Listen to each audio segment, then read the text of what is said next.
TV 2020 ekranlarından merhaba sevgili izleyenler. Diyalog Medya Grubu Genel Yayın Yönetmeni Reşat Akar'la birlikte Gündem Özel programında sizlerleyiz. Geç kaldık, hızlıca sizlere konuları aktarayım. Evet, ilk olarak Kuzey Kıbrıs'ta benzeri görülmemiş ya da nadir görülmüş olaylardan bir tanesi daha meydana geldi. Bugün mahkemeye yansıyan olaya göre Çatalköy'ün eski belediye başkanı Mehmet Hulisioğlu 3 kişiyle birlikte bir başka şahsı zorla kaçırarak darp etti. Olayın boyutlarını ve video görüntülerini aktaracağız. Bir başka mahkeme olayı da polise silah çeken 67 yaşındaki Bülent Tüge'nin bugün cezaevine gönderilmesi meselesinde yaşandı. Yine bu haberin de detaylarını vereceğiz. Bir başka konumuz Kuzey Kıbrıs Türk Cumhuriyeti Maliye Bakanlığı Bakanlar Kurulu kararı ile 1 milyar 500 milyon liralık yeni borçlanmaya gidiyor. Bu borçlanmaya seçim yasaklarının başlayacağı günde çıkılması büyük ilgi uyandırdı tabii, konuşacağız. Üçüncü olarak da yine hükümetin ek mesailer konusunda son 4 aydan beri ödeme yapmaması nedeniyle 2 sendika pazartesi gününden itibaren eylem kararı aldı. Detaylarını vereceğiz. Son olarak da işlerin kötü gitmesinden yakınan Gazi Mausa esnafı hükümete diyalog aracılığıyla mesaj gönderdi. Peki bu mesaj nedir? Konuşacağız. Hepsi ve daha fazlasıyla tabii ki sizlerleyiz. Evet, buyurun Reşat Bey. Hayırlı günler, hayırlı cumalar diyerek başlayalım. Evet, benzeri görünmemiş bir olay yaşandı Kıbrıs'ın kuzeyinde. O olay neydi?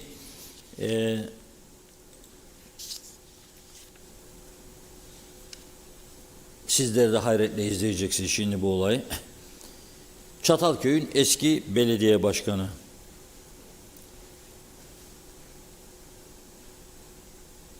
Mehmet Hulisioğlu. Mehmet Hulisioğlu, bekliyorum arkadaşlardan, bunun çıkışını istemiştim. Derya'nın bulursa getirecek o çıkışı veya Sezgin Bey, ilk ikisinden birine göndermiştim. Şimdi Mehmet Hulisioğlu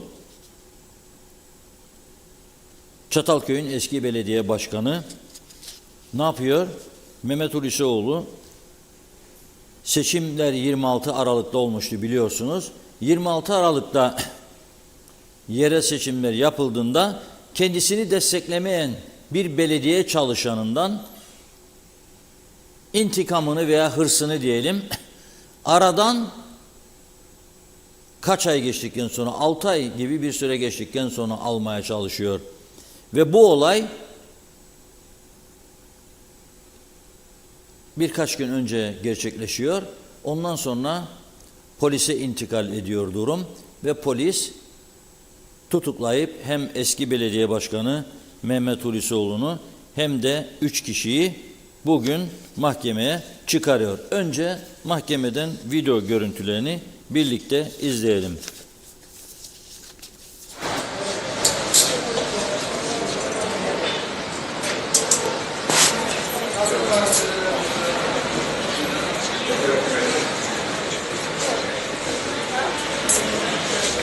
Aşağıdan yapıyoruz.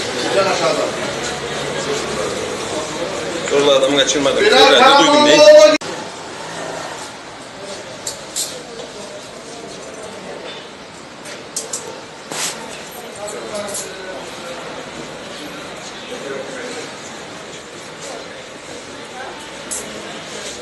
Aşağıdan yapıyoruz. Buradan aşağıdan. Zorla adamı kaçırmadım. Herhalde duydum değil.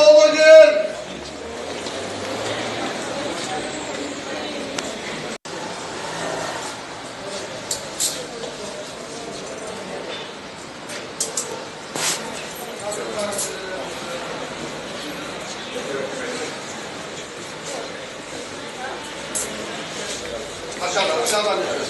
Buradan aşağıdan. Zorla adamı kaçırmadım. Herhalde duydum değil.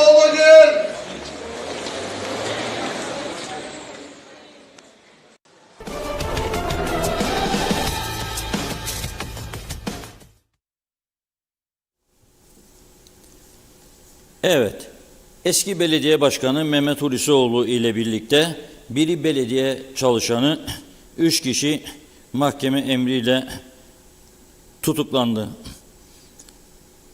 35 yaşındaki belediye çalışanı Emrah Beyazlı'yı zorla kaçırarak ciddi şekilde darp etmekle suçlanıyorlar.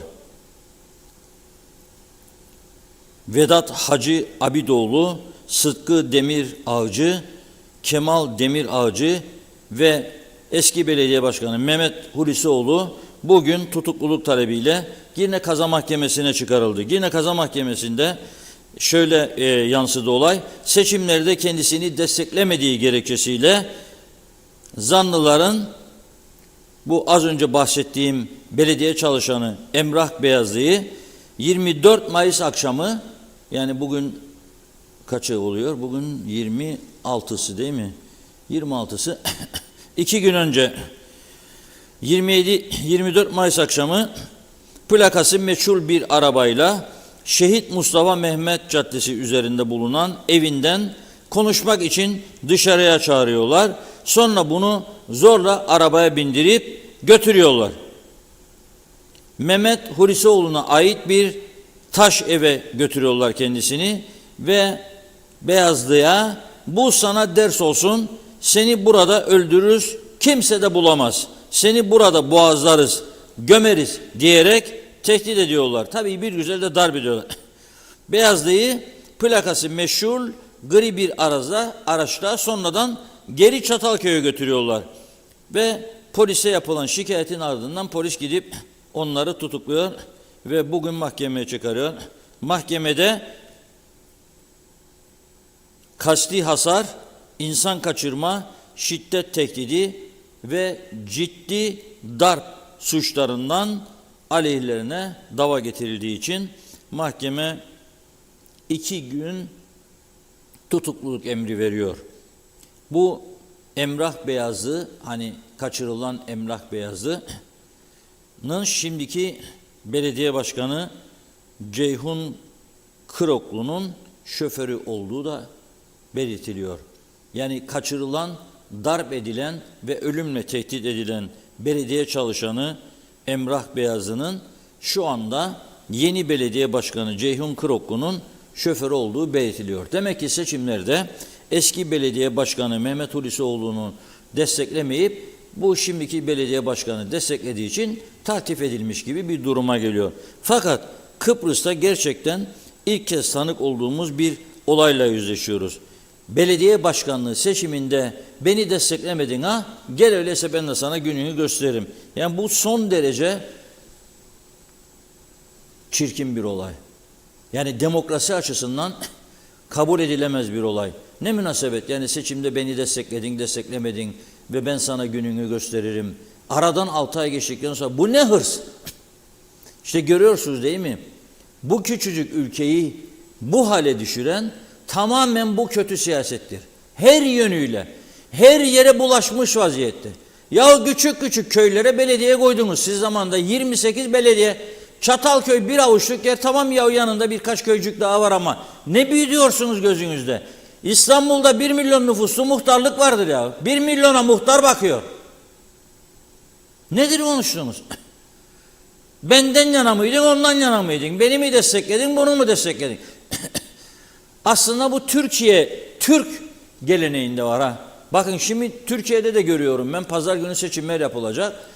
Biz bu seçimlerde Diyalog Medya olarak tamamen tarafsız kaldık. Çünkü Türkiye bizim ana vatanımız. Türkiye'nin mutlu olmasını, başarılı olmasını, iç barışın hakim olmasını istiyoruz.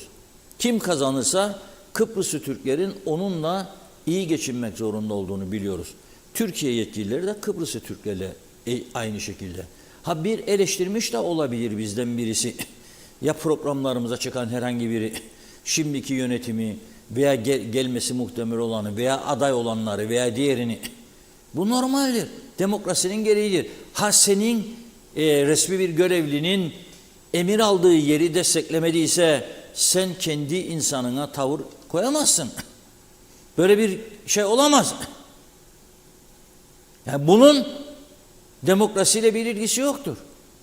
Bizim açımızdan bakacak olursak 300 bin nüfusu bir yerde 228 bin seçmeni var sadece Kuzey Kıbrıs'ın ve burada her sene bazı seneler 2 defa seçim yapılması ve insanların böyle kamplara bölünmesi gerçekten rezil bir durum.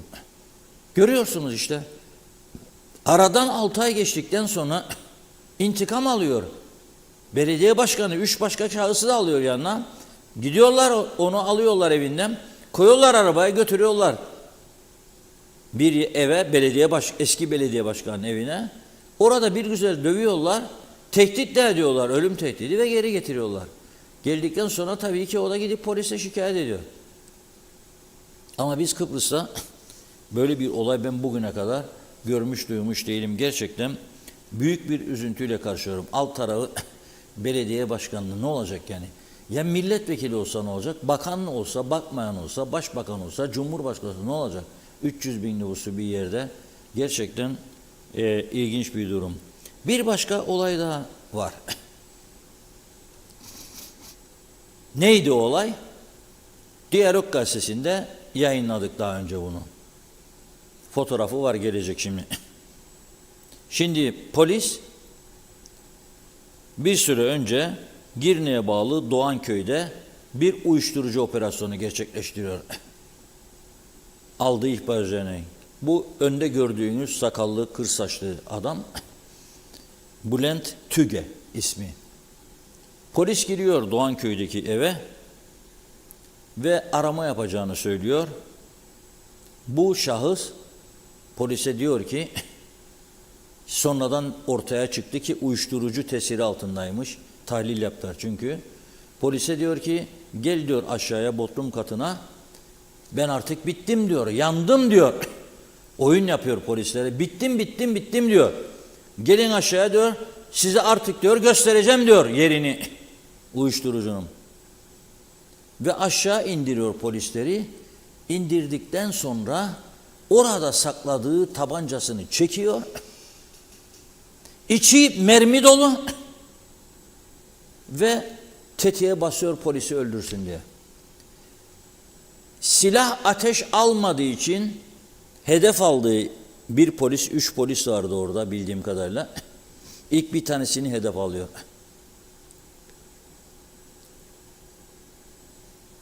Ateşlenmediği için, silah ateş almadığı için o polis memuru hayatını kurtarıyor.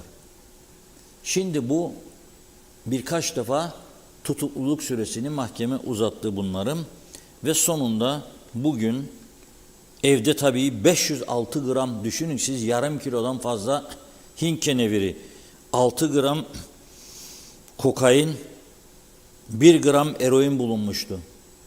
Sonra polis zaman istiyor, araştırsın ve tespit ediyor bugün aldığım bilgiye göre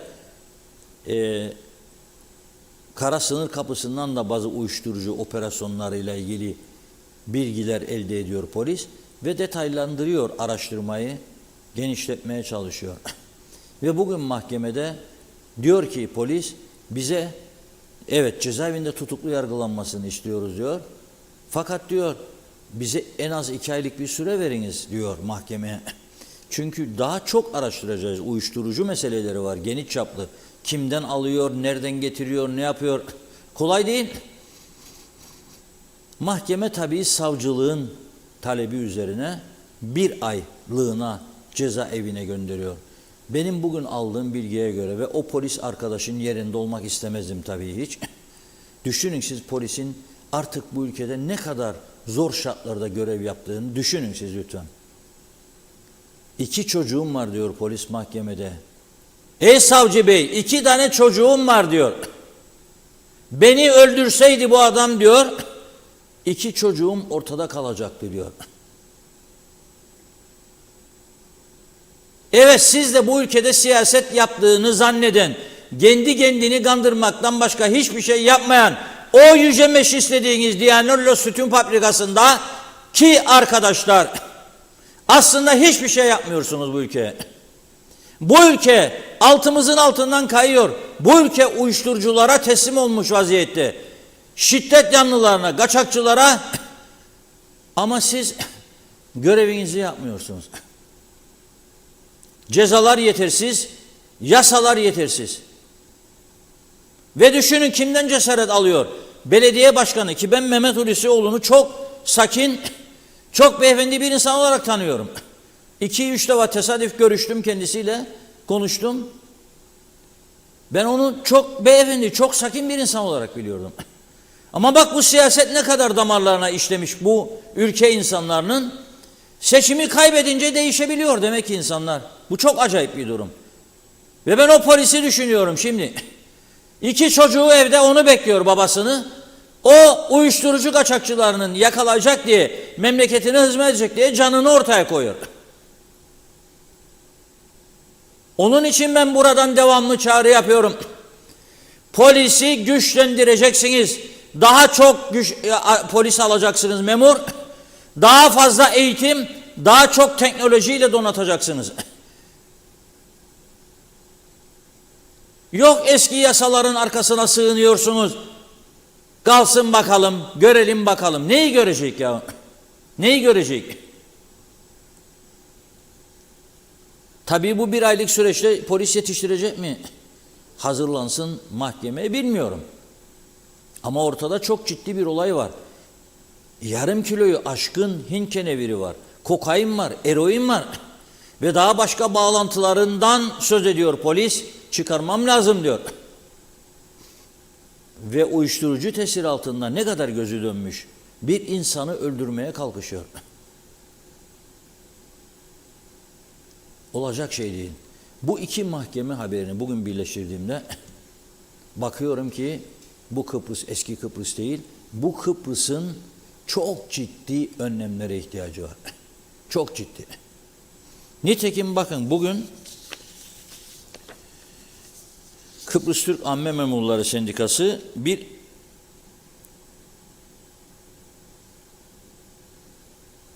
eylem yapmış İçişleri Bakanlığı önünde ve İçişleri Bakanı'na iletilmek üzere bakanlığın kapısına bir madalya bırakmış. Neden? Şöyle diyor sendika başkanı Bengihan, cezaevinde diyor 187 KKTC, 96 tane çift uyruklu, 201 tane TC ve 301 tane 3. dünya ülkesi vatandaşı var. İyi dinleyin lütfen ha.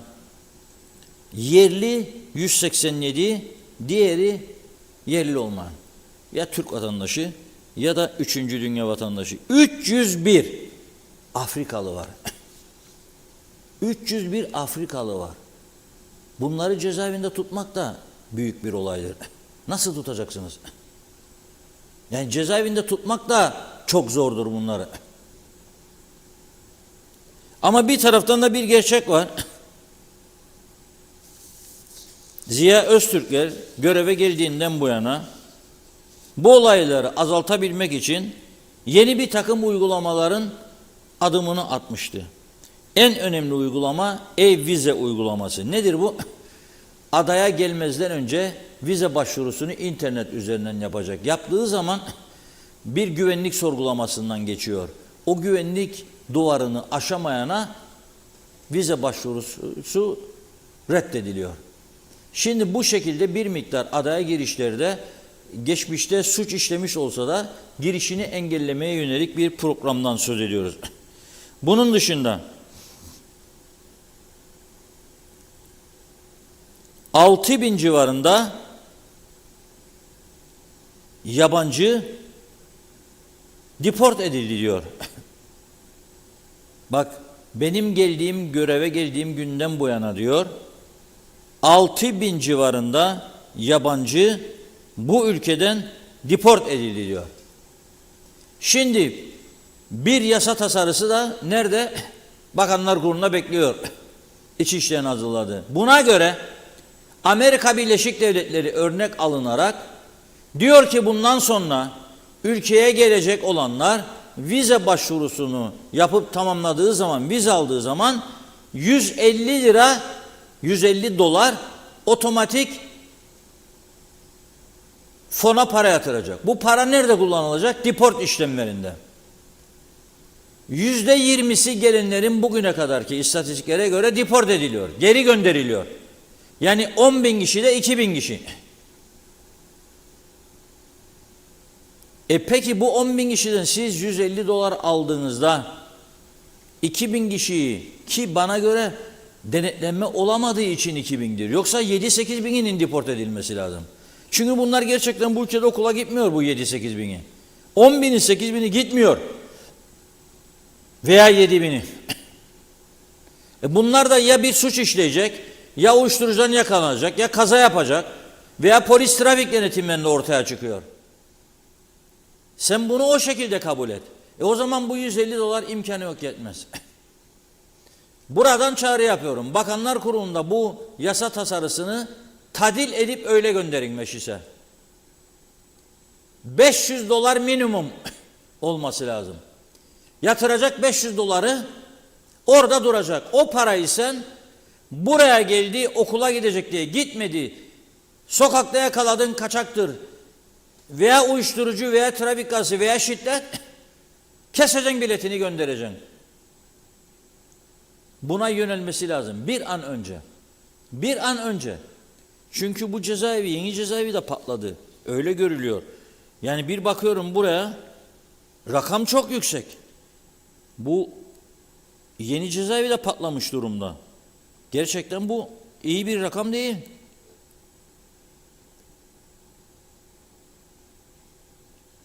...785 kişi yapar değerli izleyiciler. Şimdi çabucak hesapladım. 785 kişi var şu anda cezaevinde. Yani bizim Kıbrıs ölçülerine göre çok anormal bir rakam. Ve bunun, tekrar ediyorum, 301'i 3. uyrukludur. Neredeyse yarısı. Yani Afrikalılar. Şimdi bu ülkeye geliyor 5 parasız. Ondan sonra suç işliyor, yakalıyorsun. Mahkeme bunlara 3 yıl, 4 yıl, 5 yıl ceza veriyor. 5 yılda sen bunu besleyeceksin cezaevinde. 3 öğün yemeğini vereceksin.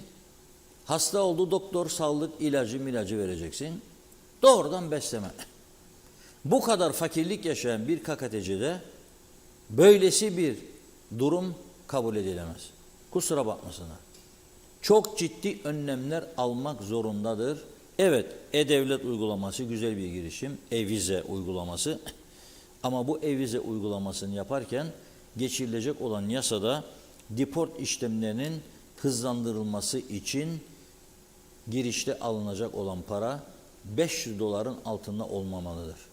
Ve o fonda toplanacak paraya asla ve katla kimse dokunmamalıdır.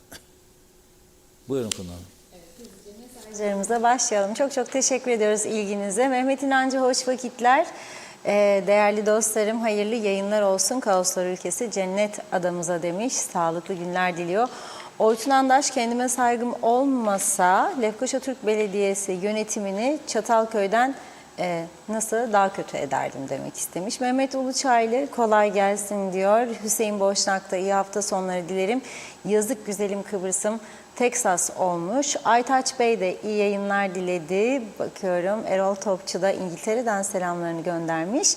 Gaye Kök'te Mehmet İnancı, mafyacılığı günden güne çığ gibi büyüyor adada. Düzenin kalmadığı gün gibi ortada, yazıklar olsun, üzüntü verici Reşat Bey demiş. Zeliha Adaman'da hayırlı cumalar dedi Şafak Lemi Hoca da. Nazimen Alvanta ve diyor ki İskele'den herkese, aileme, tüm sevdiklerime selamlar.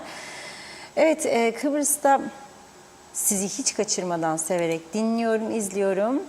Hayırlı cumalar, yine bazı olaylar duyduk. Neler oluyor diyoruz. Herkes işlerini tam yapmalı. Bir gün ortaya çıkıyor, doğru dürüst olduktan sonra hiç kimse sana da zarar vermez. Sen doğru dürüst olduktan sonra hiç kimse sana zarar vermez. Bu gibi çirkin olaylar, bu küçük Kıbrıs'ın da bu olaylar hiç olmazdı. İnanın çok üzüldüm demiş. Sayar Aker, Arap kültürünü benimsemiş ülkeler hiçbir zaman demokratik olmamıştır. Çağatay Doğuner, belediye başkanlarının şoförleri olduğunu bilmezdim. Bilhassa köy belediyelerinin. Avustralya'da 6 milyonluk Melbourne büyükşehir belediye başkanının bile özel şoförü yoktur diyor. Manolya Yeşildağ, sevgili Funda ablacığım, Reşit abicim, 8. kolejde okuyorum, 8. sınıf. Vakit buldukça sizleri takip ediyorum demiş. Tam gün eğitime şu anki şartlarda karşıyım diyor. Neden mi düşünün, 35-40 kişilik sınıflarda tam gün eğitim. Bir de özel okuldan gelecek çocukları düşünün. Acaba bakanlık hangi psikologla bunu istişare etti? Kantinleri söylemek bile istemiyorum demiş. Pazartesi günleri okul tam gün, yemek arasında birçok arkadaşımız yemek yiyemiyor.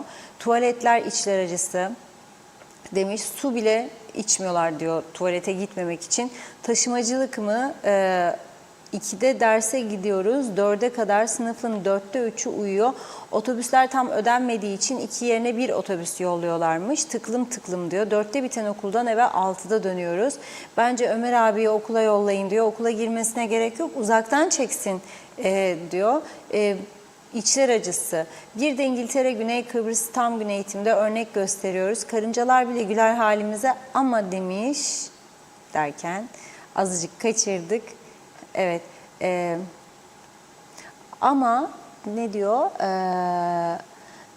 Örnek gösteriyoruz ama derseniz ki amacımız 3-5 memuru ya da lokantacıyı sevindirmek, o zaman buyurun tam gün eğitime. Mustafa Deniz Gezen polisleri silahlandırın diyor. Erdal Yarkın iyi yayınlar.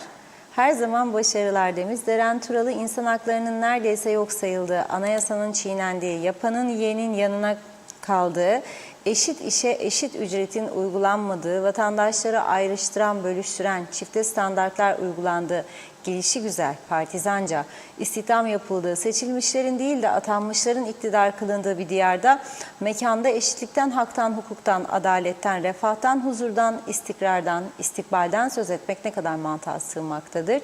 Yani hesap vermesi gereken bir yerde sorumlu sorumsuzlar, ülkeyi yönettiğini zannedenler esas yönetilmesi gerekenler değil mi? Yani hükümet edenler tüm ülke halkı için mi yoksa başka zümreler için mi vardırlar? Halkın diğer kısmı üvey evlat mıdır? Bu ayrıcalık, çifte standart uygulaması niye demiş Seren Hanım. Caner Aspava'da iyi yayınlar diliyor. İsmet Sencer de harikasınız demiş. Arif Mustafa Cüce'de. Mehmet Uluçaylı ülkemiz artık eski Kıbrıs değil. Polisimiz daha güçlenmeli. Yetki ve tam donanımlı olmalı.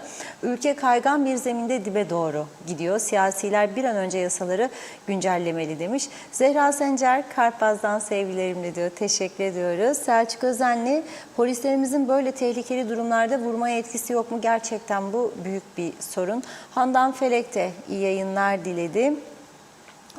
Oytun Andaş, dolaylı yollarla federe devlet çağrıldı da bulunmayın lütfen diyor. Federe devlet politikası tektir demiş. 23 Nisan 2003. Celal Harun, Ertem Kasımoğlu'nun bugün sosyal medya hesabında paylaştığı aşağıdaki yazısına ben de aynen katılıyorum demiş.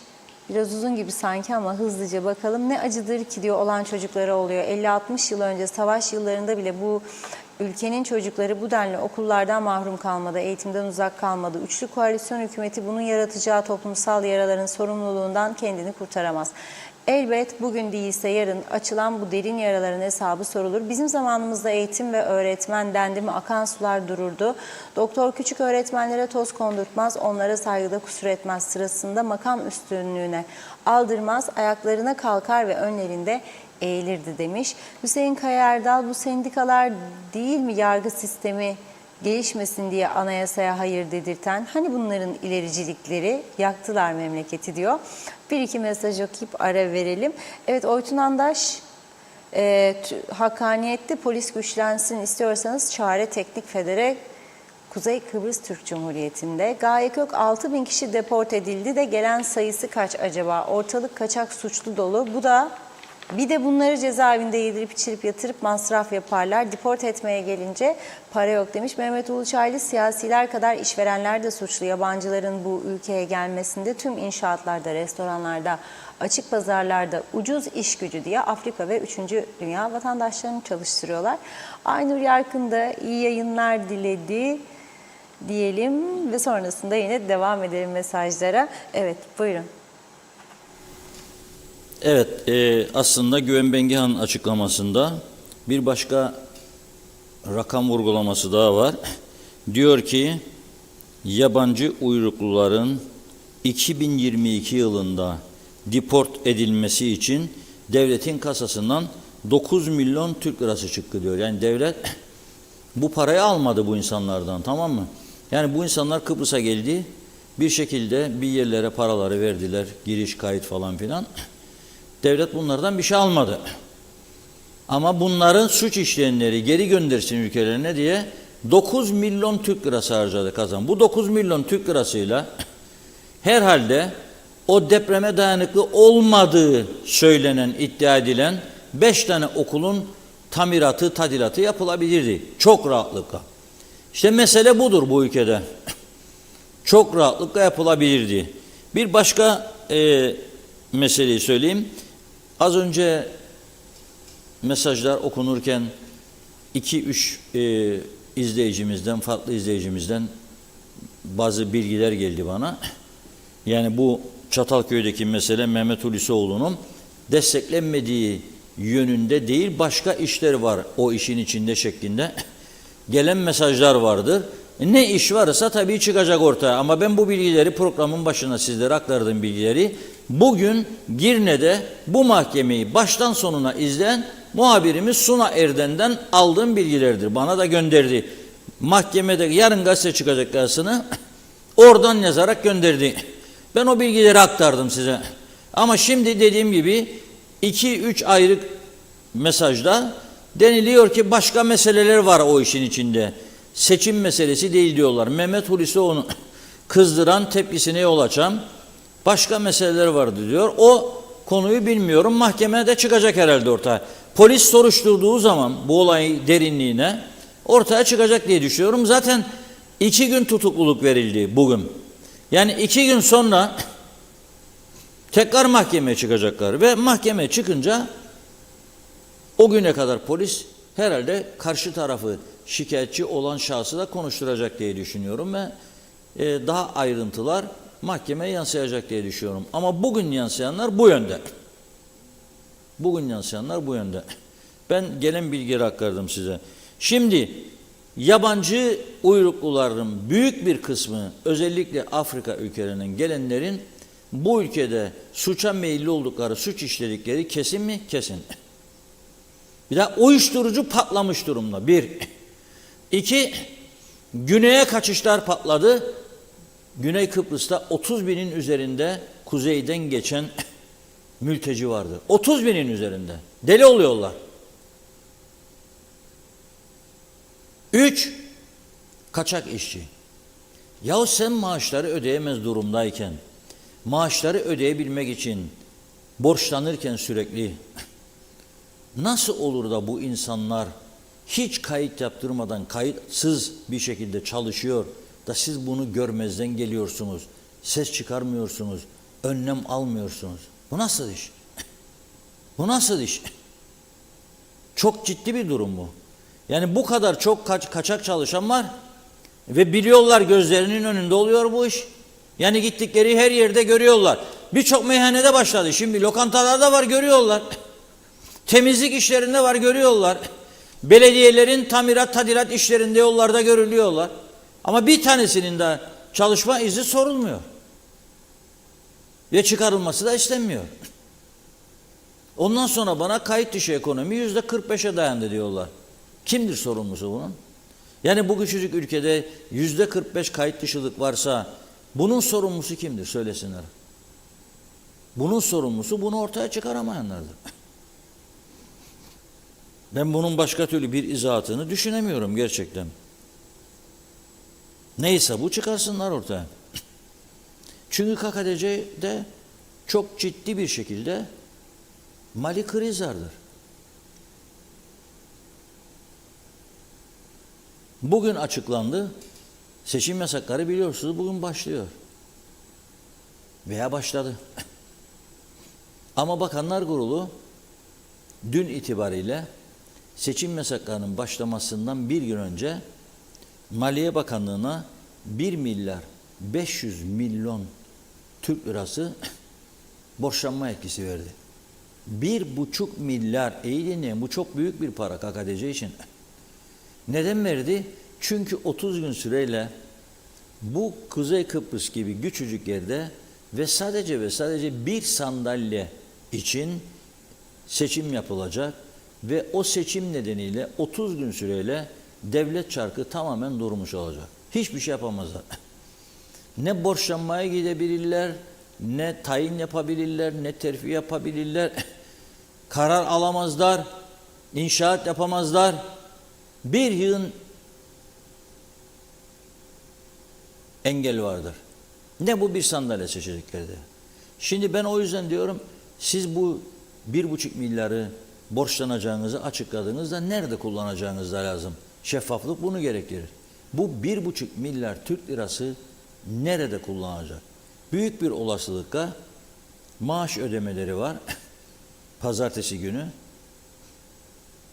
veya salı günü emekliler, sonra çalışanlar onunla kullanacak. Bir de nerede kullanılacak? Bir de ek mesailerin ödenmesinde. Şimdi bugün Kamusen ve Kıtams tarafından, iki ayrı sendika tarafından açıklama yapıldı ve hükümete pazartesi gününe kadar süre verildi.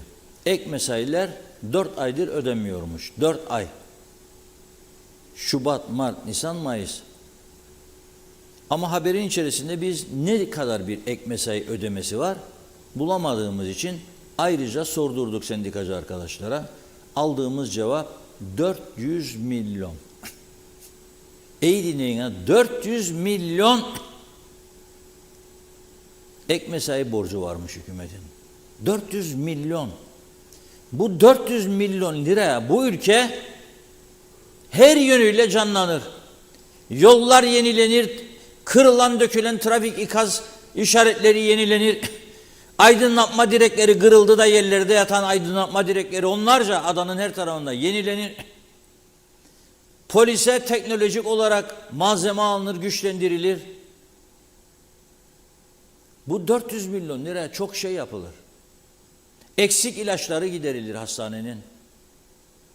Ama biz yıllardan beri ek mesai ödemeye devam ediyoruz. Bir sendikacı arkadaş, Kamusen Başkanı bana bugün bizim Özlem Hanım'la bir selam gönderdi. Teşekkür ederim.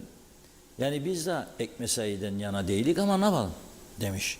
Kimlere veriyorlar bu ek mesaiyi? Sağlık çalışanlarına diyor. Öncelikle fazla çalıştıkları için veriyorlar bunu. Gümrük diyor ve sivil havacılık. Sivil havacılık çalışanları. Sağlık, gümrük. Bunun düzelmesi için bakın sorumuz köyünüze gelen, kahvenize gelen bütün siyasilere Allah aşkına sorunuz. Sorunuz lütfen. Tam gün bu vardiya sistemine neden geçirmiyorsunuz bu bahsettiğim devlet kurumlarını? Sağlık, sivil havacılık ve gümrük. Neden vardiya sistemine geçirmiyorsunuz? Bakalım ne cevap verecekler. Biz isterdik de işte adam yoktu da işte öyleydi de yasalar falan filan. Mecliste ne oturursunuz boş boş? 4 ayda tatile giriyorsunuz şimdi. Oh! Lüku saat diyor. Yan gel, keyfine bak. Ya bunları sorun lütfen. Bu vatandaşlık görevidir. Sormanız lazım. Sadece bizim sormamızla olmuyor bu iş. Vatandaş olarak sormanız lazım. Bu 400 milyon liraya bana verdiğin, çocuğuma verdiğin kırsal arazilerin yolunu, elektriğini, suyunu yaparsınız. Bu parayla benim köyümün çökmüş yollarını veya ana yolları tamir edersiniz. Bu parayla Lefkoşa Gazimavsa, Lefkoşa Güzelyurt ana yolunun orta refüjlerine koruyucu bariyerleri dikersiniz. Eskiyen çürümüş elektrik, trafik lambalarını değiştirir, yeni modernlerini koyabilirsiniz. Bu parayla çöken yolları yapabilirsiniz. Sorun bunları. Ve daha hesaplamaya göre önümüzde 7 ay var. 400 ile 600 milyon daha gidecek. Tabii bu devalüasyon olmadığı takdirde diyorum ha. Ve maaşlar bu şekilde kaldığı takdirde diyorum. Pazartesinden sonra ne olacak kim bilir. Panik yaratmak istemiyorum ama bugün çok sayıda çok güçlü bankadan parasını, Türk lirasını çekmek isteyen vatandaşlar yok tamamını. Eksildi 100 bin lira, 200 bin lira. Ne cevabı aldı bilir misiniz? Yoktur. Türk parasından bahsedelim. Gene güçlü bazı birkaç banka dolar hesabı olana dolarını veremedi. Kusura bakmayın dolar yoktur dedi. Yazdıracaksınız adınızı da 2-3 gün içinde size haber verdim. Paraları yoktur anlamında değildir bu.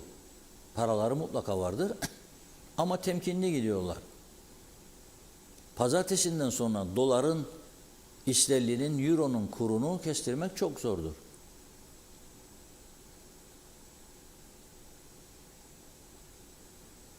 Bugün zenginim, ağayım. Pazartesi ne olacağım belli değildir ha. Onu da söyleyeyim. Hani bazılarının gözü çok zenginliktedir ya. Zengin bulduğumla idare edeyim. Dikkat etsin herkes. Pazartesiden sonra hiç kimsenin geleceği belli değildir. İnşallah her şey yolunda gider. İnşallah ekonomi düzgün gider. Ama inşallah maşallahlı olmaz. Bugün ben uzun süre Bloomberg'de yorumları dinledim. Merkez Bankası'nın döviz rezervlerinde eksi 24 milyar dolar gibi bir rakam daha azaldığını söylüyorlar. Yani bu gizlenmiyor artık, söylüyorlar, açıklıyorlar. Yok ki muhalif kanallar. Bloomberg falan yani normal ağırlıklı olarak devlet görüşlerinin yansıtıldığı kanallardan söylerim. Ama ortada bir gerçek var. Ve bu 400 milyonu sen 5 ayda ek mesaiye ödüyorsan tümü suçludur bunların.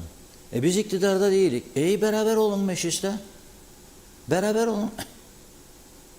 Beraber olun. Yaptıydın yapma dedim, dediydim demediydimi bırakın. Çıkın kürsüye ve deyin ki hadi burada mikrofonlar da açık, kamera da açık. Çağırıyorum sizi gelin buraya.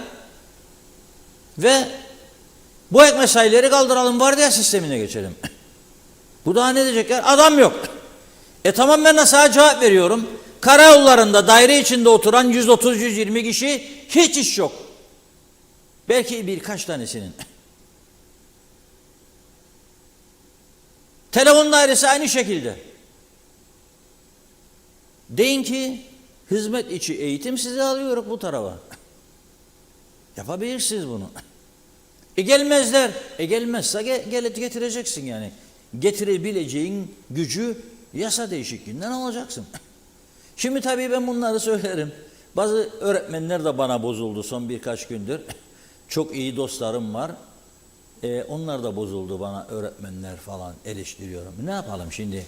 Birbirimizin sırtını ovuşturarak, birbirimize yalan söyleyerek, öve. Onun için bu hallere geldik. Ben doğru gördüğümü söylüyorum.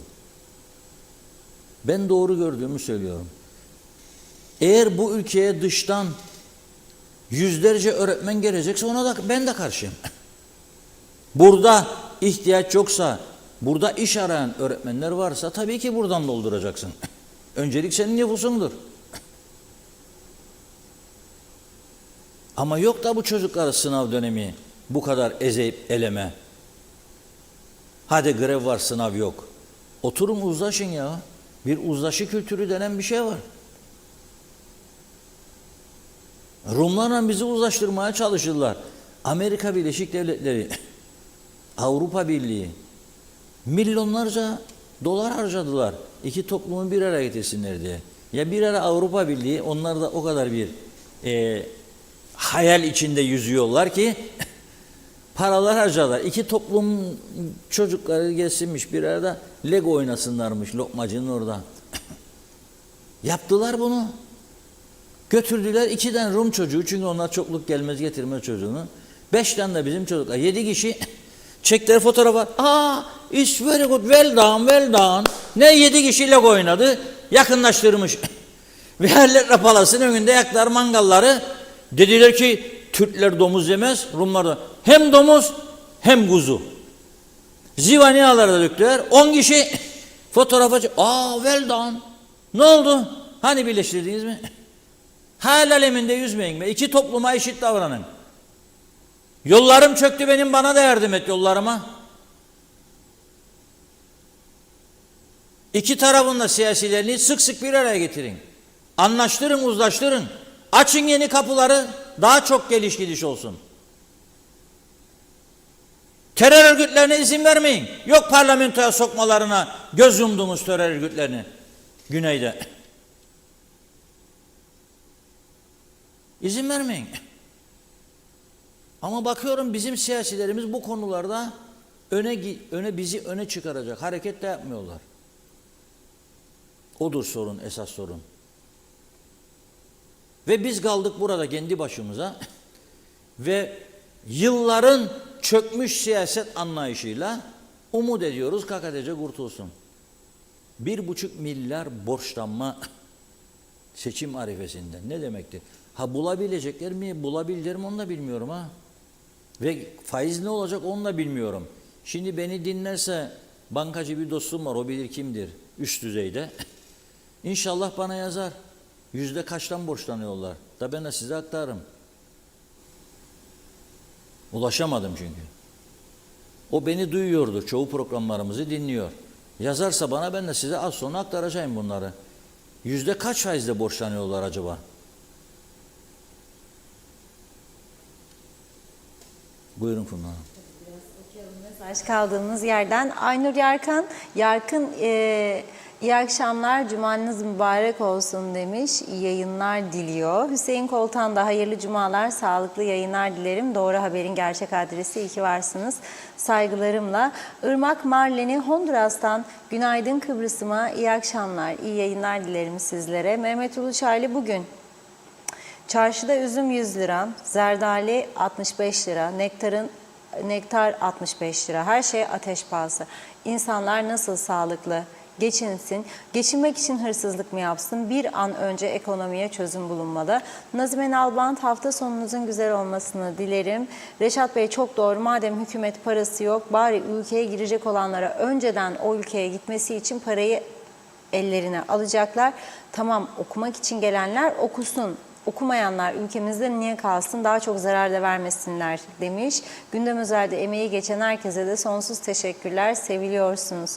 Evet, Mehmet Şenler de kolay gelsin dedi. İnci Soyer, artık bu ülkede kantarın topuzu kaçtı. Zamanında bu kadar insanın Kıbrıs'a göçü serbest bırakanlar bu Kıbrıs Türk'üne en büyük zarar verdiler. Artık her şey için çok geç. Fevzi Mehmetçioğlu da kolay gelsin diyor. Celal Harun, güvenlik yönünden ne günlere kaldık? Sokak ortasında birbirlerine girdiler Girne'de. Dün sabahın ilk saatlerinde yabancı uyruklu iki grup arasında kavga çıkmış. Tekme tokat kavga edenleri vatandaşlar evlerinden diyor cep telefonlarıyla çektiler. Kamerayla görüntülediler. Mahalle sakinleri bölgede devamlı kavga çıktığını, korkularından dışarıya çıkamadıklarını belirttiler. İsmet Ezel ek mesai kalkmalı. Çağatay Donlar, Reşat abi evet her şey bilinçli biçimde gözlerinin önünde oluyor. Evet göz yumuyorlar, görmemezlikten geliyorlar çünkü rüşvet alıyorlar. Evet, Alper Aligül'le her zaman doğru kanal, doğru haber, kolay gelsin. Güzel ülkem ne hale getirildi. Evet, Eda Bilginsel Aksoy, önceleri Afrika'dan gelenler işçi olarak çalışırlardı ama artık iş yeri açıyorlar, market, döviz bürosu çalıştırıyorlar. Bir şeyler için nasıl izin alıyorlar inanılır gibi değil. Sayar Aker, Umutsuzlar Ülkesi KKTC'de hala da Oscar'lık Umutsuzlar filmi yapılmadığını şaşarım kaldım. Senaryosunu yazmak çok kolay, Halk Meclisi güzel örnekti. Ulus Barani, eskiden Allah bizi Rum'un zulmünden korusun derdik, şimdi de anamızın zulmünden korusun deriz. Mehmet Hasta, bence yapamayan bir kenara çekilip başkasının yapmasına olanak vermeli. Yani toptan istifa etmelidirler. Siz bütün kanallar birleşip hareket edebiliyor musunuz? Necdet Mavi Gözlü, Kuzey Kıbrıs Birleşik Afrika Pakistan Cumhuriyeti'nden iyi yayınlar diliyor. Bazen düşünüyorum demiş. Bu üçüncü ülkeden gelen insanlar bu kadar pahalılık olan bir ülkede nasıl olur da hala burada kalıyorlar? Ev kiraları, elektrik çok pahalı. Geçinmek için iyi bir gelirleri olması lazım. Dün bir yakınım hastane ziyaretine gittim. Orada duyduklarımdan sonra insanların çoğu niye bu kadar pahalı olan bir memlekette nasıl kaldıklarını biraz anladım demiş. Türkmenistanlılar resmen Hastanede çete oluşturdular. Bir hastaya sabahtan akşama kadar refakatçi olarak kalmak için 1000 TL istiyorlarmış. Akşamdan sabaha da 1000 TL. Resmen soygun. Bunları Sağlık Bakanlığı görmüyor mu? Bu insanlar hastaneyi resmen işgal etti. Parası olan hadi bu parayı veriyor. Olmayan ne olacak? Afrikalı, Pakistanlı insanların çocuklarını okutmak için dünya kadar öğretmen alan burası niye hastaneye personel almıyor? Yatılı hastalara Allah yardımcıları olsun. Bu insanlar kesinlikle bazı hemşirelerle ortaktır. Çünkü bu bakıcı insanlar bütün gün hastanede kalıyor. Bunlara kim dur diyecek. Mustafa Kemal Forever TRNC demiş. Mehmet Hasta. Muhalefeti suçlamaktır diyor yaptığınız. Doğan Falyalı dövizde bir şey olacağı yok da hayat daha çok pahalı olacak kanısındayım. Tabii tüketime bağlı. Az tüketim, tasarruf olsun. Aç ol da rahat ol. Nasıl olacaksa demiş. Bakıyorum atladığım mesaj var mı diye. Zannediyorum tamamladık. Devam edeceğiz yine. Buyurun. Diyor ki o izleyicimiz, yaptığım benim iktidarı eleştirip muhalefeti suçlamaktır. İkisini de eleştiriyorum, ikisini de suçluyorum. Siz suçlamazsanız o sizin sorununuz. Güzel örnekler veriniz, görelim bakalım. Bakın söylüyorum, her iki iktidarın döneminde elektrik kurumuyla ilgili dosyalar ne oldu mesela? Hangisi çözdü? Kıbrıs Türk Hava Yolları'nı Ortak Meclis Araştırma Komitesi kurdular. Ne oldu sonucu? Çıktı mı ortaya? İkisini de eleştiriyorum, ikisini de suçluyorum. Ve bu ülkenin bu hale gelmesinin bu kötü siyasetten kaynaklandığını söylüyorum. Türkiye'yi kopya ettiler zamanında. İşte parti meclisi, parti MYK, ilçe, o ilçe, bu ilçe, bu ilçe. Sanki bunun içerisi 10 milyon nüfusu yerdir. Bakın şimdi mesela uygulamalara. 6 gün başbakanlık yap, bitince şoför veriyorlar, araba veriyorlar. Ya bu yarın öbür gün 60 olacak, 70. Hangi bütçeyle sen bunları karşılayacaksın? Alan memnun, satan memnun, iki tarafta. Tabii ki. Bazılarınızın işine gelmez. Yani bir partiyi tutarsanız goyu eleştirildiği zaman dersiniz ki bu olmaz. Bir başka kanallar niçin kanallar birleşemez ki? Eğer kanallar birleşecek olsa zaten bir kanalından olurdu bu iş. Herkes kendi yayın politikası vardır, onu uygular. Mesela bazıları var, doğrudan bir partinin güdümündedir. Parti finansmanıyla yayın yapmaktadır. Bizim öyle bir anlayışımız yoktur. Ama siyasiler parlamentoda bazı önemli ulusal çıkarlar konusunda bir araya gelip yasa çıkarabilirler diyorum ben. Yasa çıkar. Bakın nasıl seçim yasaklarının 2 aydan 1 aya düşürülmesini oy birliğiyle geçirdiler. Oy birliğiyle. Çünkü bir sandalye için halk daha da suçlayacaktır. Saçmalıktır bu 2 ay seçim yasağı. Gene iki taraf oturup tatilleri anlaşabilirler. İş tüzükmüş, yaz tatili için 3 ay dermiş. Sen bunu anlaşın, iş tüzüğü değiştirin. 15 güne düşürün. Bu sene yapmayacak deyin. Zaten nasıl yapacaklarından merak ediyorum ben. Yani 28 Mayıs sonrasında gelişecek yeni ortamda nasıl tatil yapabileceklerini, yani yapabilecekler mi acaba bilmiyorum. Onu da göreceğiz tabii. Şimdi ben sizi bugün Gazi Mausa'ya götürüyorum. Gazi. Oradaki esnaf işler durgun diyor. Çok kötüyüz diyor. Ve hükümete bir çağrı yapıyor. Gerçekten çok mühim.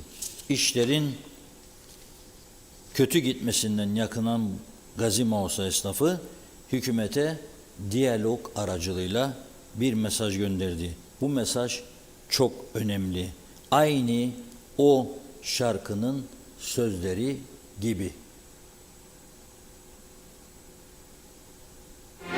Bir teselli ver, bir teselli ver. Yarattı Mecnun'a bir teselli ver.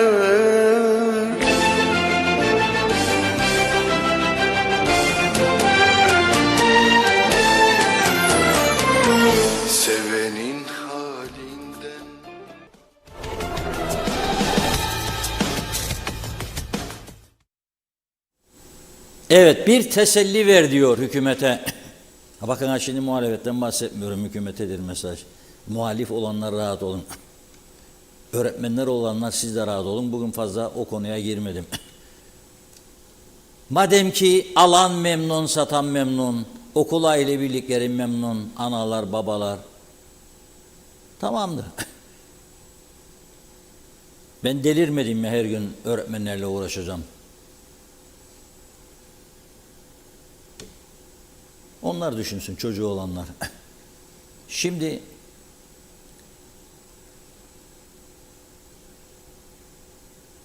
geçim zorlaştı. Birkaç defa arka arkaya asgari ücreti artırdı hükümet ama zam geleceğini duydukça ithalatçılar, satıcılar hemen fiyatlara dokandıkları için o paralar gene yetersiz oldu. Adam gider şimdi çarşıya, hele çocuğuyla giderse, baba kiraz çıktı al bize kiraz. Alamaz çünkü 20 tane kiraz 50 lira. 3 tanesi kiraz nasıl alacak adam ya? Otur kızım ya oğlum yerine der. Zorunlu ihtiyaçlar. Ekmeği alır, bilmem ne alır. İşte makarnasını, pirincini, pilavını. Belki bir de bulli. Bu kadar. Makarna bulli. Türkiye'den bizi dinleyenler de bilmeyenler diyecek bu bulli nedir? Bulli Rumcadan gelir aslında, bulla. Aslında daha da doğrusu tavuğun Rumcası godobulostur ama biz küçükken de rahmetli teyzem benim keseyim bir bullacıkta makarna yapayım size derdi suyuna. Sonra öğrendi ki bulla dediği bulli dediğimiz tavuk. Neyse şimdi bu sıkıntıda olan adamlar nasıl gidecek çarşıya da esnaftan malzeme alacak? Mesela yeni tabak seti alabilir mi? Alamaz. Çocuğuna veya hanıma veya geline yeni ayakkabı alamaz. Elbise mümkün değil. İdare et biraz daha anneciğim der. İdare et biraz daha babacığım der. İdare et hanım biraz daha der. Adamlar zaten daha dayanıklıdır. Ne yapalım der, bizim ayakkabıda yüzü kaçtı, eğrildi falan, topuk kaydı. İdare et der. Bu idare mecburiyeti yüzünden bu defa esnafa akacak para akmaz olur. Nitekim şu anda akmıyor. Birçok mağaza eski surlar içinde ya kapattı ya kapatmak üzere. Bizim muhabirimiz gitti konuştu, Hüseyin Çiçek. Aldığı bilgiler oradan o yönde. Dayanılmaz bir hal aldı diyorlar. Çok ciddi bir durum gerçekten. Ha orada kötüdür durumda Lefkoşa'da veya Güzelyurt'ta veya Girne'de çok mu iyidir? Yok, onu söylemiyorum. Ama Lefkoşa kısmen daha iyidir. Daha çok Rum geliyor Lefkoşa'ya. Biraz daha fazla hareket var. Özellikle Aras'ta, Metehan, Yenikent bölgelerinde biraz daha hareketlidir. Ama geride kalmış bölgelerde durum iç açıcı değildir. Peki ne yapılabilir? Yani soruyor arkadaşımız, nedir düşünün? Bir defa diyorlar ki bu pahalılığı önleyici çare üretmesi lazım. Mesela gümrükleri, fonları, vergileri bir süre için sıfırlasınlar. Ama adam olsun esnafta, yani daha doğrusu ithalatçılar, toptancılar düşürsünler fiyatları. Mesela güneyde 6 aylık süre için 15 gün önce bir karar aldılar. Çocuk bezleri, çocuk mamaları, kadın petleri bunun gibi zorunludur, mecburdur alacak bunu. Ne yaptılar? Sıfırladılar vergileri, KDV oranlarını. %16 idi birçok üründe. Ve soruyorum mesela 17.90'a çıkan çocuk bezi düştü 13.5'a. Düşürdüler ama anında. Ne yapayım, benim elimde stok var da ben öyle aldıydım da yoktur böyle bir olay. İşte bu bir kültürdür. Çünkü halka destek olman lazım. Aksi halde alamayacak. Yani çocuğunu alamıyor. Bez. Yani nereye gidiyoruz biz? Devlet kaldıracak bir sürü eline fonları. İthalatçı, toptancı da o oranda düşürecek fiyatları. Belki insanlar biraz daha rahat nefes alacak. Başka türlüsü bunun olmaz, mümkün değil. Ve bir de tabii ki bu ülkeyi canlandırmamız lazım. Nasıl? Turizmle. Üniversitenin kalitelerini geliştirerek uyuşturucu için gelenleri değil, gerçekten iyi tahsil almak için, okumak için gelenleri getirmemiz lazım. Ve turist olarak da iyi turist getirmemiz lazım. Canlandırmamız lazım memleketi. Yeni yatırımlara açık olmamız lazım. Yok ki birisi gelir marina yapacak, vurun kendine karşı, devirin. İstemez. Ama güneye gider fotoğraf çeker önünde. Ne güzeller falan der. Tam bir Avrupa der. Monte Carlo oldu burası der. Bu tarafta istemez. Ama dinlemeyeceksin sen tabii iktidarsan. İş rahatını yapacaksın. Yani Facebook'larından devlet yönetilmez. Kusura bakmasınlar.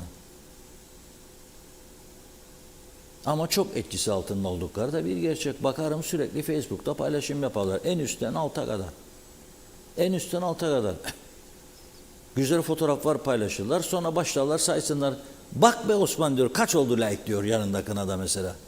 Kaç oldu be like diyor. Patladı mı oğlum diyor Facebook. Patlasan olacak. İşte bu psikolojik. Bu çok önemli.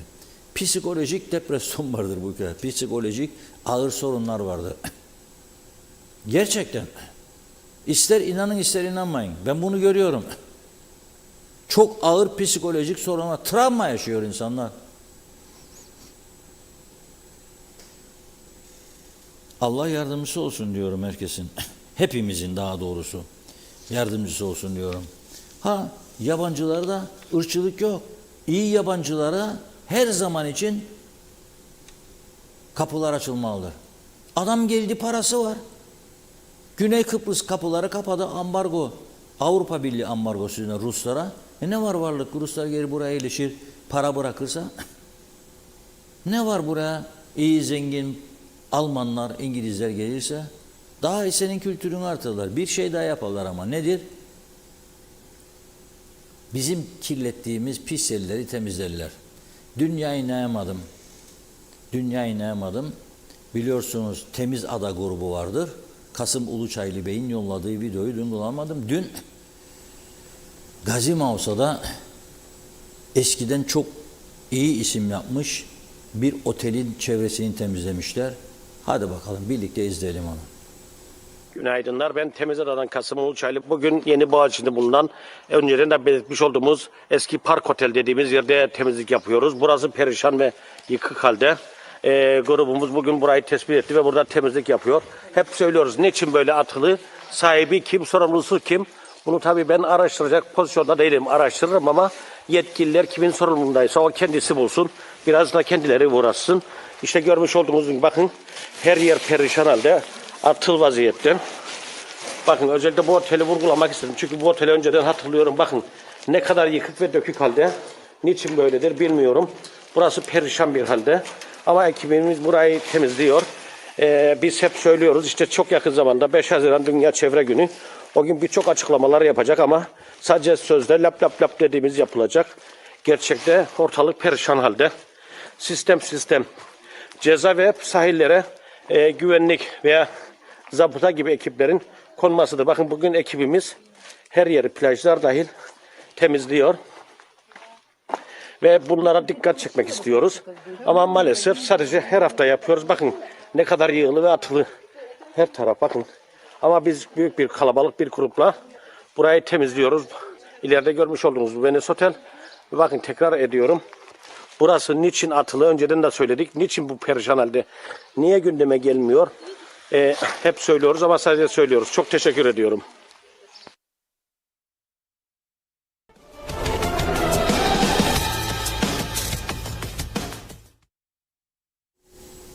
Evet, burası Gazi Mauso'nun bir zaman iyi çalışan, iyi isim yapmış oteliydi fakat atıl vaziyette. Şimdi biri güzellik bir şey yapacak olsa oraya, mesela diyelim ki devletin elindedir burası değil mi? Bilmiyorum ben. Ve devlet bunu birisine verecek olsa göreceksiniz. Burayı da peşkeş çektiler. Be bu haldedir. Çöktü, yıkıldı, fare yuvası. Bunu görmez kimse. Ama biri alacak olursa da iyileştirecek, güzelleştirecek, temizleyecek, yatırım yapacak, para atacak ve turist getirecek. Gene peşkeş, gene bilmem ne. Ya bu ülke aslında bitmiştir. Her yönüyle. Her yönüyle bitmiştir. Kültür yönüyle, her yönüyle. Bu memleketi sahiplenmedik biz. Sahiplenmek istemedik. Onun için başa gelen çekilecek arkadaş. Yani fazla da uğraşmaya değmez. Bak sahil kenarında ne kadar güzeller. Yarın dediğim gibi devletin ise burada versin birine. Aman Allah'ım. Aman Allah'ım. Peşkeş. Hadi be. Peşkeş ha. Hadi gidin oynayın orada. Farelerle dans edin. Buyurun. Evet ben bu yabancılara da üzülüyorum gerçekten. Bizim kirlettiğimiz, pis ettiğimiz yerleri gidip insanlar temizliyor. Yakışır mı bize ya? Yakışmaz ama yapıyorlar işte. Evet buyurun bunlar. Mesajları. Handan Felek'te kalmıştık. Handan Hanım diyor ki bu hükümet çocuklarımızın geleceğiyle oynuyor. Bunun suçlusu öğretmenler değil. Hükümettir. Eğitim Bakanı istifa etsin demiş. Aynur Yarkın iyi yayınlar diledi uzunca. Doğan Falyalı da demiş ki zaten ömrü insanın hep beklemek ve idare etmekle nihayet bulacak. Ne yapsın? Makarnayı haşlar, bullinin de 5 menüye ayırdığı bir kısmını pişirir. Çünkü bir haftada tüketmek zorunda diyor. Ye de korkma demiş Doğan Falyalı. Bakıyorum. Evet bugünlük tamamladık mesajları. Buyurun Reşat Bey. Hey, no vayas presumiendo por ahí, diciendo que no puedo estar sin ti. Tú que sabes de mí. Hey, ya sé que a ti te gusta presumir, decir a los amigos que sin ti ya no puedo vivir. Hey, no creas que te haces un favor cuando hablas a la gente de mi amor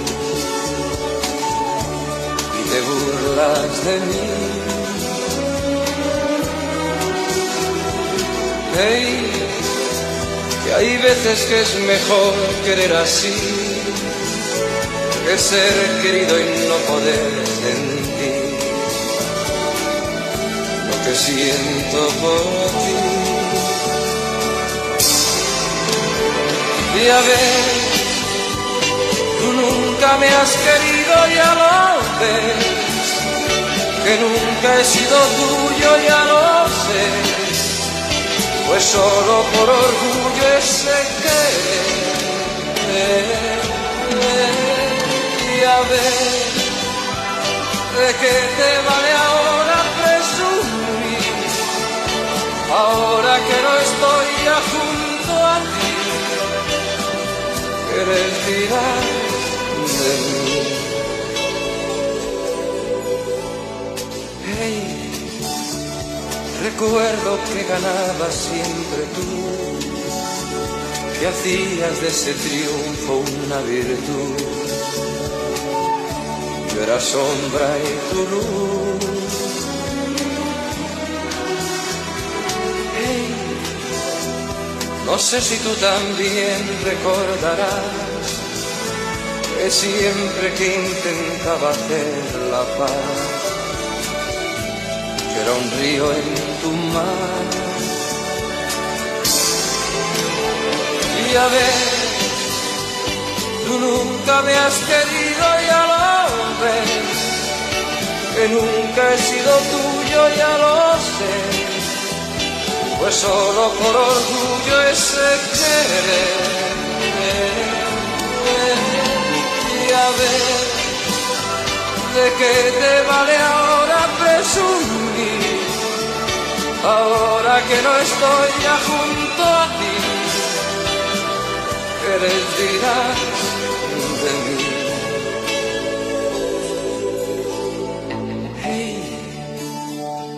ahora que ya todo terminó,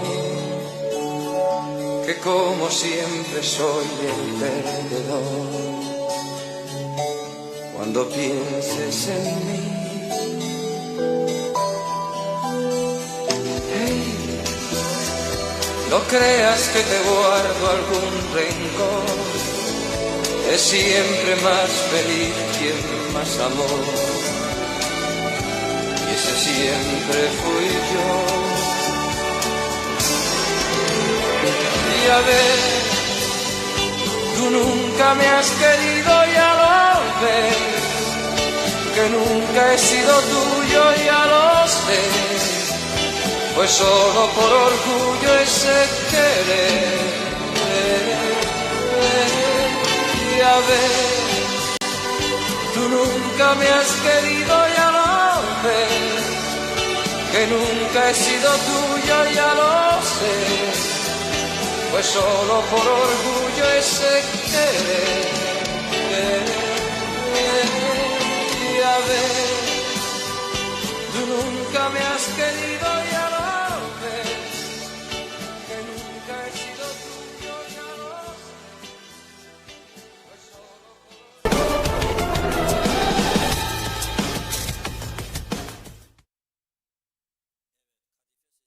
Sanatçı derler. Julio Iglesias. Müthiş. Bütün şarkılarını keyifle dinleyebileceğimiz bir sanatçı. Ölümsüz.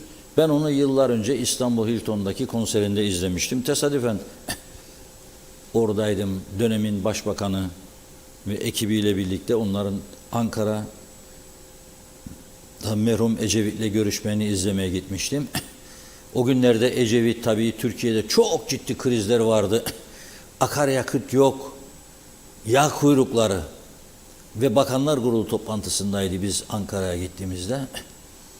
Çıkıp bizim olduğumuz odaya gelip 15 dakika görüşmüştü.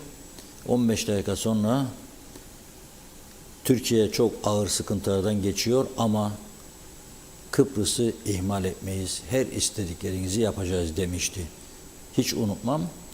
Bizim 3 günlük Ankara ziyaretinin bir günü böylece dolduktan sonra ertesi günü uçaklarla İstanbul'a gönderilmiştik. Dolmabahçe'de gemi gezisi, ben katılmadım. Gece valinin yemeği. Ben bu arada bu konseri izlemeye kalmıştım. Otelde bu konser vardı. Julio Iglesias 2 saat sahnede kalmıştı. Müthiş bir performanstı. Asla unutmayacağım olaylardan biridir. Evet, şimdi yarın 27 Mayıs sabah saat 9.45'te İki Toplumlu Barış İnisiyatifi'nin Lokmacı Kapısı önünde eylemi var.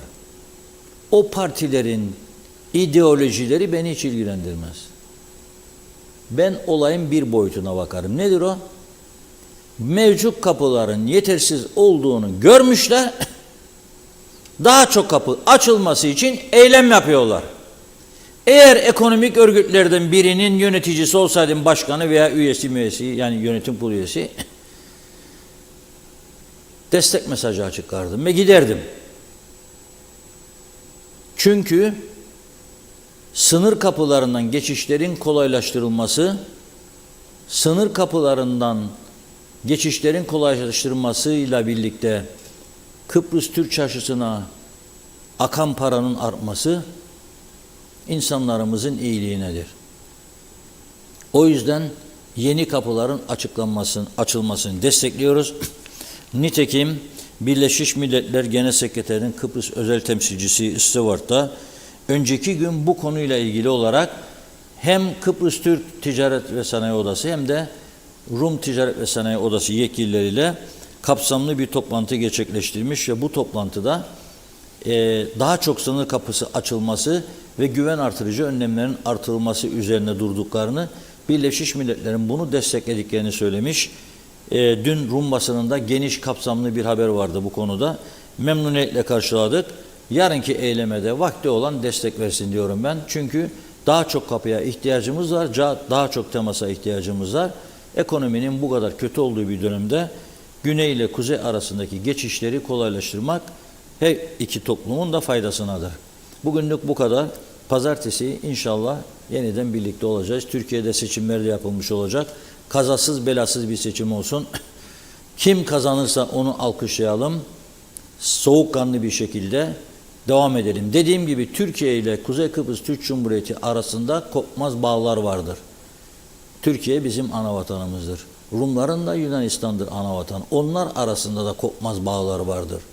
Atacakları her adımda Yunanistan vardır. Her adımı birlikte atıyorlar. Bizim de öyledir. Burada bizim istediğimiz nedir? Şunu destek verin, buna destek verin diye görevliler, özellikle Kıbrıs'taki görevlileri Türkiye'nin taraf tutmasın. O bizim işleri falan yok. Siz herkesin görüşüne saygı duyup, demokrasi vardır çünkü.